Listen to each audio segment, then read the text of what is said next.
દક્ષિણ ગુજરાત અને સૌરાષ્ટ્રમાં મેઘાની તોફાની બેટિંગ શરૂ થઈ છે। દેવભૂમિ દ્વારકામાં અવિરત વરસાદથી જળબંબાકારની સ્થિતિ નિર્માણ પામી છે। રોડ રસ્તા પર વરસાદી નદીઓ વહેતી થઈ છે અને વરસાદી પાણી લોકોના ઘરો અને દુકાનમાં ઘૂસી તારાજી સર્જી રહ્યા છે। દક્ષિણ ગુજરાત સૌરાષ્ટ્રમાં મેઘો મુશળધાર, કૃષ્ણનગરી જળબંબાકાર, કલ્યાણપુરમાં ફાટ્યું આભ, વહેતી થઈ નદી, ઘરો દુકાનો પાણી પાણી। કાઠિયાવાડમાં ભૂલો પડ ભગવાન, તને સ્વર્ગ ભૂલાવું શ્યામળા। બસ આવી જ રીતે ઇન્દ્રદેવ સૌરાષ્ટ્રમાં આવ્યા અને ત્યાં જ રહી ગયા હોય તેમ પાછલા કેટલાક સમયથી સૌરાષ્ટ્રમાં ધોધમાર વરસાદ વરસી રહ્યો છે। ભગવાન શ્રી કૃષ્ણની નગરી દેવભૂમિ દ્વારકામાં મેઘો અવિરત હેત વરસાવી રહ્યો છે।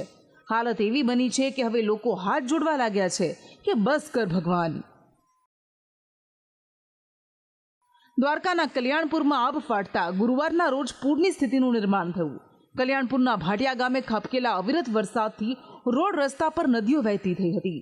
ગામના રોડ રસ્તા પર હિલ્લોળા ખાતું વરસાદી પાણી તબાહી મચાવતું જોવા મળ્યું। પાણીનો પ્રવાહ જિંદગીઓ તાણી જવાનું જોર કરતો દેખાયો। કે જ્યાં ભાટિયાની મુખ્ય બજારો છે, આપ જોઈ શકો છો હાલમાં કે ભાટિયાની મુખ્ય બજારમાં વરસાદના પાણી જતા રહે, જેમ નદી નાળા છલકાતા હોય તેમ હાલમાં ભાટિયાના જ્યાં મુખ્ય ગામની બજારો છે ત્યાં વરસાદી પાણી ધોધમાર જઈ રહ્યા છે અને ક્યાંક ને ક્યાંક જે વાહન વ્યવહાર છે એ વાહન ચાલકોને મુશ્કેલી પડી રહી છે, રાહતદારીઓ છે તેમને પણ મુશ્કેલી પડી રહી છે। આપ જોઈ શકો છો હાલમાં જ્યાં ભાટિયા મુખ્ય ગામ છે ત્યાંના દ્રશ્યો છે કલ્યાણપુર તાલુકાના, ને જેમ નદી નાળામાં પાણી વહેતા હોય તેમ હાલમાં જે નદીમાં પૂર જતા હોય તેવી રીતના ભાટિયા ગામના ગામ છે ત્યાં વરસાદી પાણી હાલમાં ધોધમાર જઈ રહ્યા છે ને ભરપૂર હાલમાં આપ જોઈ શકો છો કે આ વાહન વ્યવહાર છે તે કેટલી અંશે ભારે મુશ્કેલીમાં નીકળીને પસાર થઈ રહ્યા છે।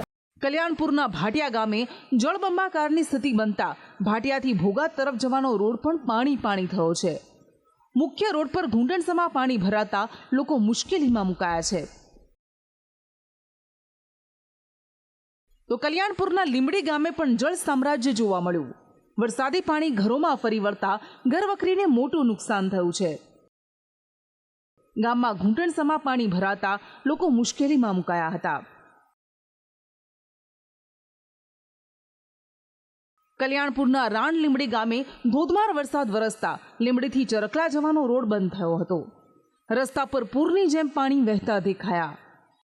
નદીના પાણી કાંઠા વિસ્તારમાં ફરી વળતા જ્યાં જુઓ ત્યાં જળ સામ્રાજ્ય જોવા મળ્યું। કલ્યાણપુરનું બાકોડી ગામ પણ જળબંબાકાર બન્યું હતું। બાકોડીના રોડ રસ્તા પર નદીઓ વહેતી હતી। બાકોડી ગામે ચોહ તરફ પાણી જ પાણી દેખાતું હતું। અવિરત વરસાદને કારણે બાકોડી ગામના ચેકડેમ તેમજ તળાવ છલકાઈ ગયા છે। સારો વરસાદ વરસતા કલ્યાણપુરના ખેડૂતો મલકાયા છે।